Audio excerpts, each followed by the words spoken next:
This is the parametric question from 2016.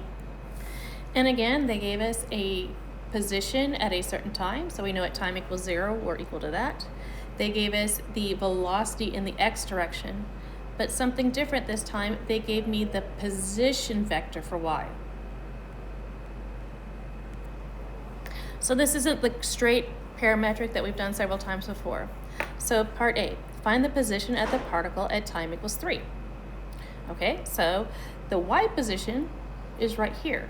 So I know my y position is going to be -1/2. To find my x position at time equals 3, we know the x position at time equals 0, and then we can integrate from 0 to 3 of x prime. And when we put that in our calculator, it works out to be 14.377. So we want to say for part A, you write all that down. I'll say at time is equal to 3. The particle is at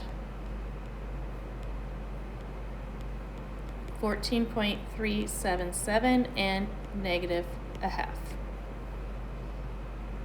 Part B. Find the slope of the line tangent to the path of the particle at time equals 3. Okay, so we want the slope. Remember, slope that is dy dx, which is going to be dy dt over dx dt. We have an equation, or a graph for y, so I want to find what that slope is at time equals 3. So at time equals 3, what is the slope of this? It is +1/2. And then we're going to go to dx dt and figure out what that is at time equals 3.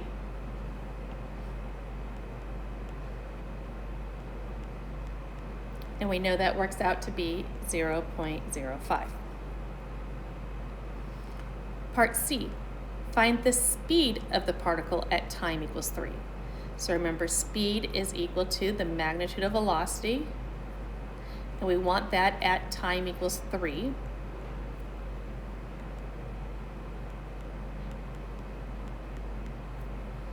We already knew what both of these were at time equals 3. So this will work out to be 9.696. And then part C, it wants the total total distance traveled. Now the distance traveled is the integral of speed. But what we want to notice here, speed has to do with the velocity. The velocity of y is changing between 0 and 2. So the velocity of y between 0 and 1 is -2. So I'm going to break that up to 0 to 1. We know what our x prime is. And then for y prime, we're going to put -2 squared, or 4. And then from 1 to 2, we have a constant velocity of 0.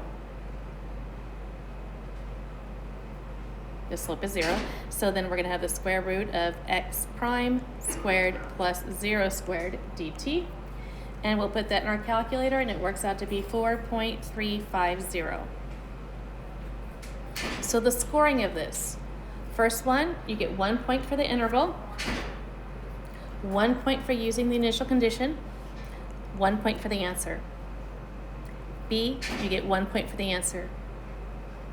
C, 1 point for the expression of speed and 1 for the answer. Make sure that if you write this in terms of t, do not immediately say it's equal to that. If you write speed, the generic formula for speed in terms of t's,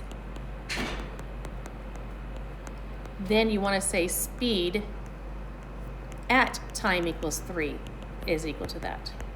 If you connect this to this without saying you plugged in t equals 3, they take off a point because those are not technically equal. And then part D, 3 points, 1 for the expression of distance, 1 for the 2 of the intervals, and 1 for the answer.